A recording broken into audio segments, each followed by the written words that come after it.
नमस्कार, मैं हूं प्रभाकर मणि तिवारी और पॉलिटिक्स विद प्रभाकर के इस खास कार्यक्रम में आपका स्वागत है।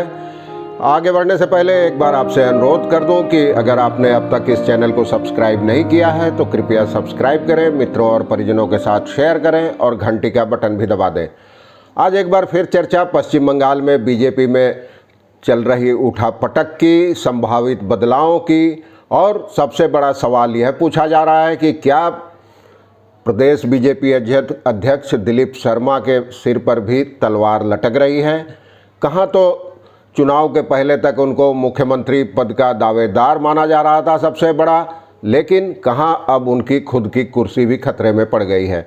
बीच में उनको केंद्रीय मंत्रिमंडल में लेने की चर्चा थी, लेकिन वह मामला भी टाई फीस हो गया। आज विस्तार से चर्चा करूंगा इसी की। देखते रहिए पॉलिटिक्स विद प्रभाकर।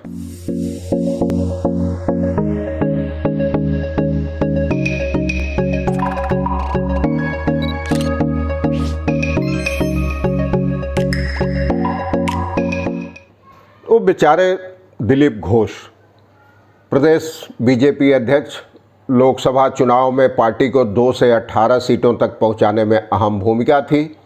विधानसभा चुनाव से पहले 200 पार, अब की बार 200 पार के दावे के साथ पार्टी उतरी थी, तमाम केंद्रीय नेता उतरे थे। तो बीजेपी के सत्ता में आने की स्थिति में दिलीप घोष को मुख्यमंत्री पद का सबसे बड़ा दावेदार माना जा रहा था। हालांकि उन्होंने विधानसभा चुनाव नहीं लड़ा था, लेकिन यह कोई मुश्किल बात नहीं है। अगर पार्टी को बहुमत मिलता तो बहुत ज़्यादा संभावना थी कि दिलीप घोष को ही विधायक दल का नेता चुना जाता और वो मुख्यमंत्री की कुर्सी पर बैठे होते। लेकिन पार्टी में अब उनकी पकड़ ढीली हो रही है, खासकर तृणमूल कांग्रेस से आने वालों को तरजीह मिल रही है। तृणमूल कांग्रेस के से जो बीजेपी में नेता आए थे वो कुछ भी सोशल मीडिया पर बोलकर निकल जा रहे हैं, उनके खिलाफ कोई कार्रवाई नहीं हो रही है और मुश्किल है कि केंद्रीय नेतृत्व ने उनके हाथ पांव बांध दिए हैं।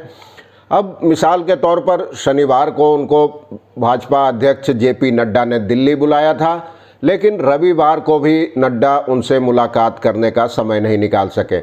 आखिर में सोमवार को दिल्ली में मुलाकात हुई।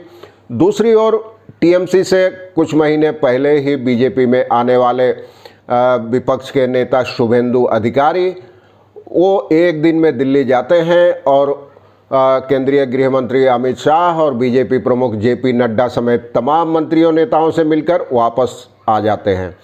इससे पता चलता है कि बीजेपी में क्या चल रहा है, दिलीप घोष कहाँ से कहाँ पहुँच गए हैं।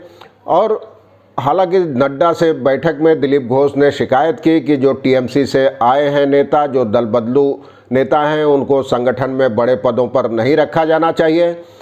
और पश्चिम बंगाल चुनाव में लुटिया डूबने के बाद अब पार्टी बड़े पैमाने पर संगठनात्मक बदलाव करने पर विचार कर रही है और दिलीप घोष का दौरा भी इसी संदर्भ में था। कई हाल में राज्य के जो पहले मंत्री थे तो उनको बदल के 4 नए लोगों को मंत्री बनाया गया है। संघ ने भी पश्चिम बंगाल में बदलाव किया है, क्षेत्रीय प्रचारक को बदला गया है, कुछ प्रांत प्रचारक भी बदले गए हैं और साथ ही अब दिलीप घोष को भी बदलने की अटकलें तेज हो गई हैं। हालांकि इस बारे में एक सवाल पर उनका कहना था कि पार्टी जब तक चाहेगी वो अपने पद पर बने रहेंगे, लेकिन उन्होंने संकेत दिया है कि जो लोग सार्वजनिक तौर पर पार्टी के खिलाफ बोल रहे हैं, पार्टी के फैसलों पर अंगुलियां उठा रही हैं, उनके खिलाफ अनुशासनात्मक कार्रवाई की जाएगी। दरअसल दिलीप घोष के सामने भी मुश्किलें कम नहीं है। केंद्रीय नेतृत्व का हस्तक्षेप उनको खुलकर काम करने नहीं दे रहा है। महीने भर पहले उन्होंने 2 नेताओं के खिलाफ कारण बताओ नोटिस जारी किया था, लेकिन दिल्ली से एक केंद्रीय नेता ने फ़ोन कर उनको मना कर दिया कि इस मामले पर चुप्पी साध लें। तो इससे जहां दल बदलू नेताओं का मनोबल बढ़ा है, वो लगातार एक के बाद एक सार्वजनिक तौर पर पार्टी के फैसलों पर उंगलियां उठा रहे हैं, वहीं दिलीप घोष ने चुप्पी साध रखी है और तमाम नेताओं के खिलाफ कोई कार्रवाई नहीं कर पा रहे हैं। अब जानकार सूत्रों का कहना है कि पश्चिम बंगाल में बीजेपी में काफ़ी कुछ बदलाव आना तय है। इनमें प्रदेश अध्यक्ष को बदलना भी संभव है। संगठन के प्रभारी कैलाश विजयवर्गीय रहे हैं, उनको भी बदला जा सकता है और दिलीप घोष की जगह ऐसे नए व्यक्ति को लाया जा सकता है जो पार्टी के नए और पुराने नए नेताओं से मतलब है जो टीएमसी और दूसरे पार्टियों से आए हैं हाल फिलहाल, उनमें बेहतर तालमेल कायम कर सके। क्योंकि आप जानते हैं दिलीप घोष के साथ मुकुल राय की भी कभी पटरी नहीं बैठी थी, शुभेंदु अधिकारी के साथ भी उनके आंकड़े, उनके रिश्ते बहुत बेहतर नहीं कहे जा सकते। क्योंकि बीजेपी ने विधानसभा चुनाव में मुँह की खाने के बाद 2024 के लोकसभा चुनाव पर निगाह रखते हुए ये तमाम फैसले किए हैं बदलाव के। अब ये देखना होगा, बीच में चूँकि इनका नाम भी चर्चा में था, दिलीप घोष का केंद्रीय मंत्रिमंडल में जब विस्तार हुआ तो चर्चा थी कि दिलीप घोष को भी मंत्री बनाया जाएगा। इससे पहले लोकसभा चुनाव के बाद भी चर्चा थी, लेकिन न तो उनकी किस्मत का ताला उस समय खुला और न इस समय खुला। और बीजेपी सांसद सौमित्र खान, बाबुल सुप्रियो समेत तमाम नेताओं ने खुलेआम आरोप लगाए हैं दिलीप घोष पर, पार्टी पर, उनके फैसलों पर तमाम आरोप लगाए हैं। केंद्रीय सौमित्र खान ने भी जब जगह नहीं मिली मंत्रिमंडल में तो ऐसे आरोप लगाए थे, तमाम आरोप लगाए थे पार्टी पर, दिलीप घोष पर, पार्टी में चलने वाली उथल पुथल पर। बाबुल सुप्रियो ने भी नाराज़गी जताई थी। घोष का कहना है कि ऐसी टिप्पणियों से पार्टी कार्यकर्ताओं का मनोबल गिरता है और आम लोगों में एक गलत संदेश जाता है।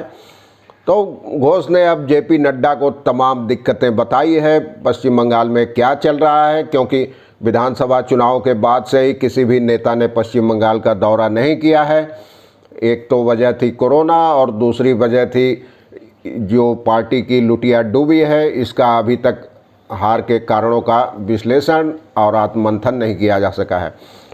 तो दिलीप घोष ने पूरी रिपोर्ट दी है अपनी, किस नेता ने कब कब क्या कहा, उसके खिलाफ कार्रवाई की सिफारिश की है। उनका कहना है कि अगर कार्रवाई नहीं की गई तो और भी, आज 2 लोग बोल रहे हैं, कल 20 बोलेंगे।